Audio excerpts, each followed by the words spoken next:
Corrigeons maintenant le questionnaire. Rogue a déjà entendu parler de Harry Potter. C'est vrai.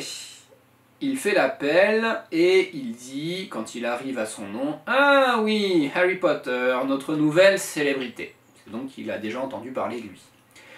Malfoy et ses amis se moquent de Harry. C'est vrai.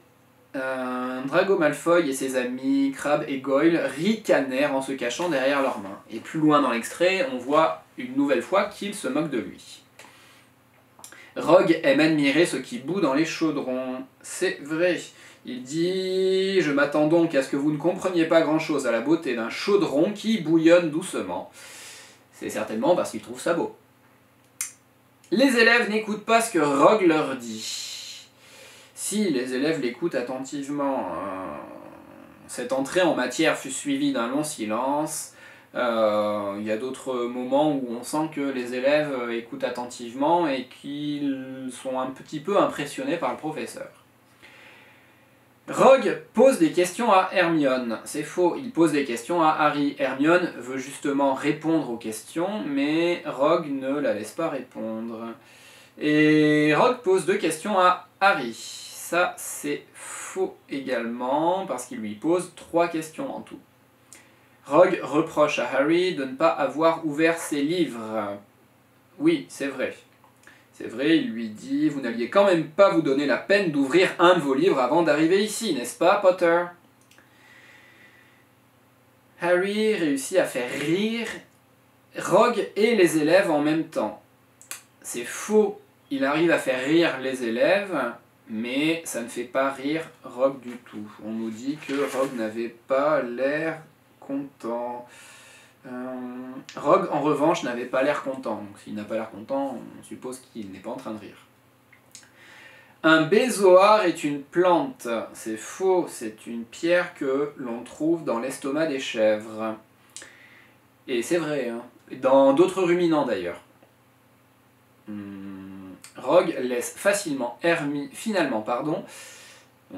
Rogue laisse finalement Hermione donner la réponse à ses questions. Non, c'est lui qui donne l'explication. Finalement, il ne laisse pas Hermione. Il lui dit « Asseyez-vous » et c'est lui qui explique ce qu'est un bézoard, ce qu'est le mélange d'asphodèle et la différence, enfin plutôt la similitude entre le napel et le tulou. Corrigeons maintenant les questions. Qu'enseigne le professeur Rogue ?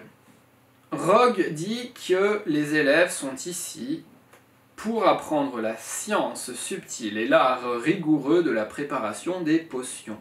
On peut donc répondre, le professeur Rogue enseigne la préparation des potions. Si vous avez répondu qu'il enseigne la science subtile et l'art rigoureux de la préparation des potions, cela convient très bien, hein, bien sûr. Deuxième question, pourquoi Rogue pense-t-il que les élèves ne seront pas intéressés par son cours ? Pour trouver la réponse, nous allons un petit peu plus loin. Ici, on ne s'amuse pas à agiter des baguettes magiques. Je m'attends donc à ce que vous ne compreniez pas grand-chose à la beauté d'un chaudron qui bouillonne, etc., etc. Donc là, ce qui importe surtout, c'est la première partie de la phrase où il dit « on ne s'amuse pas à agiter des baguettes magiques ». Effectivement, il n'y a pas besoin de baguettes magiques dans un cours de potion. Dans un cours de potion, on a besoin d'un chaudron et d'ingrédients. Et quand Rogue dit « ici, on ne s'amuse pas à agiter des baguettes magiques », il a l'air de mépriser un petit peu cette magie où on utilise une baguette magique. Et on le remarque parce qu'il dit « on ne s'amuse pas à agiter des baguettes magiques ». Donc il sous-entend que la magie qui se pratique à la baguette tient plutôt de l'amusement et que c'est ça qui plaît aux élèves. Et comme lui ne pratique pas cette magie-là, il ne va pas être très populaire. Son cours de préparation des potions ne sera certainement pas aussi populaire auprès des élèves. Pourquoi Rogue pose-t-il plusieurs questions à Harry ? Donc il lui pose 3 questions. Il lui demande d'abord qu'est-ce que j'obtiens quand j'ajoute de la racine d'asphodèle en poudre à une infusion d'armoise? Première question. Deuxième question, où iriez-vous si je vous demandais de me rapporter un bézoard? Troisième question. Quelle est la différence entre le Napel et le Tulou? Il pose donc 3 questions à Harry, et Harry à chaque fois ne peut pas répondre, il n'a pas la réponse. Alors, de toute évidence, il s'acharne un petit peu contre lui. Normalement, si un élève n'est pas capable de répondre à une question, tant pis, et on passe à un autre élève, on pose une autre question à quelqu'un d'autre, bref.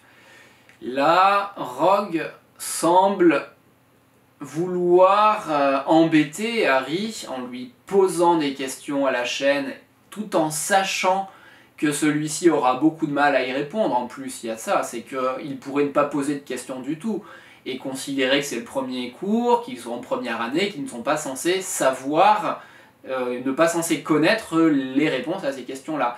Et en plus, il lui fait quand même une remarque assez désobligeante, il lui dit « Vous n'alliez quand même pas vous donner la peine d'ouvrir un de vos livres avant d'arriver ici ». Bref, il n'est pas très sympathique avec Harry, et la raison pour laquelle il ne l'est pas est certainement due au fait que Harry arrive à Poudlard en étant déjà célèbre. Il le dit, Rogue le dit quand il fait l'appel, « Ah oui, Harry Potter, notre nouvelle célébrité ». Donc déjà c'est une petite remarque comme une pique assassine, vous voyez, c'est une remarque pas très agréable. Et en plus, il renchérit en disant « Apparemment, la célébrité n'est pas tout dans la vie. » Bref, Rogue semble agacé par la célébrité de Harry, et il se montre très désagréable à son égard, en lui posant plusieurs questions à la suite, dont il sait que Harry ne connaît pas les réponses. Quatrième question, Rogue dit que Harry fait preuve d'impertinence. Pourquoi? Là, il faut aller au passage où Harry répond à la troisième question. Il répond « Je ne sais pas », et il répond avec calme. « Mais je crois qu'Hermione le sait. Vous aurez peut-être plus de chance avec elle. » Il se permet donc de répondre au professeur, et celui-ci n'apprécie pas du tout. Et donc, il le lui fait payer en enlevant un point à la maison Gryffondor. Donc la maison Gryffondor, pour ceux qui ne sauraient pas de quoi il est question, c'est en quelque sorte l'équipe de Harry. Il y a 4 maisons, comme 4 équipes dans l'école, et chacune des équipes est en compétition, en concurrence avec les autres.